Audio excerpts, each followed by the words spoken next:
This is the Friday, July 12th, 2013 version of the Market Plus segment. Joining us now is Naomi Blohm. Naomi, welcome back. We've got a lot of questions here sent in from our viewers on Facebook and Twitter, and I'd love to get your thoughts. Not Beck, who is on Twitter, and he is not Beck, he is asking, is Brazil still expected to have a record harvest? How are things coming in South America with the harvest numbers coming out and with shipping? How do things look down south? Okay, in Brazil right now, they actually are having a dock workers strike. You choose the month. They're always having one, yeah. But this one, actually, they're trying to make a little bit more clout with it. So right now, the market is not too worried about it unless China comes in and says, okay, we're not getting our supplies, so knock it off.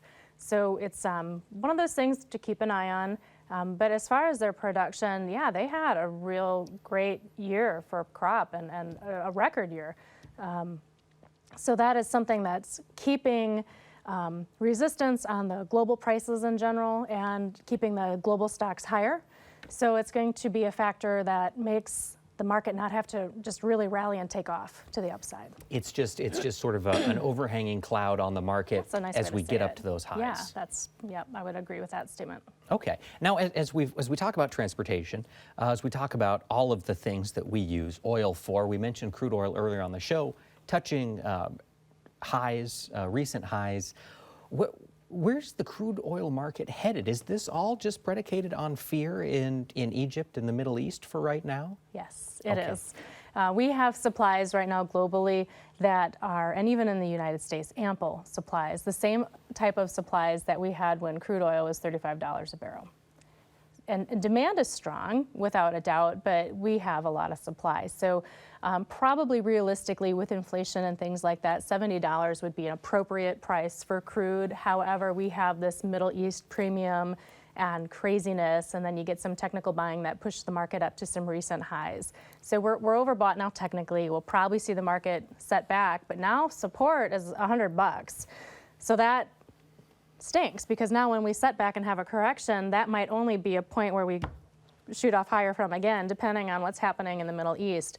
OPEC came out this week and actually said that they felt that global demand is improving, and therefore we're going to, just keep right on up with production and things like that. So it's interesting to see how it's all going to pan out. But right now, I mean, there's not a supply threat unless something does get crazy in the Middle East. Right, and we're going to continue paying that risk premium until things settle down, right. Or worst case scenario, something crazy happens and the risk increases. Right. Now, as we're talking about increasing prices, you mentioned record or near record crude inventory in America. Are we seeing that same thing with RBOB, with unleaded gasoline? Do we have those same inventory? That same amount of inventory? I don't know if it's quite the same amount of inventory, but there's not a threat of a lack of supply right now.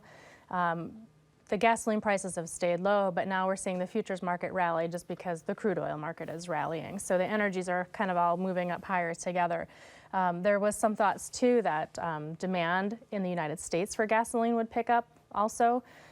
So that's something to keep an eye on. It still is the summer driving season, I guess, until school starts in a month. It's coming up again, and so there's still a lot of time. And it's hanging in there. So keep an eye on your corner convenience store and see where gas goes. All right. Now, something we mentioned on the show, and it's been a big talk lately. Of course, Robert in Columbus Junction is asking, what would the impact on the market be? Or what will the impact on the market be of the House passing an agriculture-only farm bill? It's been so long since that has happened. What are your thoughts on how the market might interpret something like that? Yeah, it's an important question, and it's one that I'm taking an educated guess that it won't know what to do. So it probably won't do anything because it's going to see, is it going to continue to get passed, or what's the outward reaction going to be? So in the short term, I don't think it would have a reaction, but in the bigger picture, as more details come out, it may, but right now I just don't know that we know quite enough yet. The market's going to wait and see if we can make it through committee and conference and everything to see if we can actually get a bill. I think so, but that move this week was pretty shocking. Very different. Yeah. Very different in Washington. So. Josh is asking, and you touched on this just briefly in more of a shorter term, but where do you see live cattle and feeder cattle market headed long term? You mentioned the increase in demand in Japan and China. Are those countries, do we expect them for that demand to continue for some time, a year, 2 years, do you think? I think it'll stay the same, stay as firm demand, and whether or not it increases, it just depends on, Chinese economy. The Japanese economy actually is really picking up speed and coming back. So I could see that continuing to grow. But at the same time, it doesn't necessarily mean that they're going to continue to buy our product because they're so close to Australia and New Zealand that, you can get a substitute or, for a comparable price. And so that can keep kind of our prices in check. I think the demand will absolutely stay there. I read this week about the Chinese consumer, and now there are so many people who have been wanting to buy cars that they're saying, no, you can only buy one car now. So they're always curbing the demand in China somehow, some way, but I don't know, steak is pretty good. Right, so maybe they'll take that money they were going to spend on a second car and go buy some ribeye. There you go, perfect. All right, things to keep an eye on, things to keep your fingers crossed for if you're in the cattle business. Christina in Van Horn, Iowa, is asking, what is your forecast for new crop corn and beans, having heard the USDA reports? What are your thoughts on those numbers? Do you think we'll see much change throughout as we get into harvest time? This is going to be, I think, a very wild ride for the rest of the season.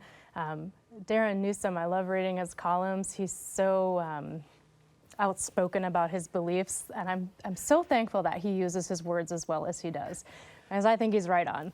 Okay, all right. I think he's right on. So I think the change will come, and it'll be when we have a better crop in the ground and better prospects of it, and then when we can say, okay, we don't have to worry about not having a crop, then trickles of truth will come. So we will see those numbers adjusted, maybe not this summer, possibly next spring into next summer. It'll maybe happen. We'll see some adjustments. It'll happen. All right. Well, thank you so much, Naomi. you're Really welcome. appreciate you being with us here today. Absolutely. And thanks to all of you for sending in your questions via Facebook and Twitter. Please continue to do so, and we'll continue to get expert answers. Thanks for watching, and have a great week.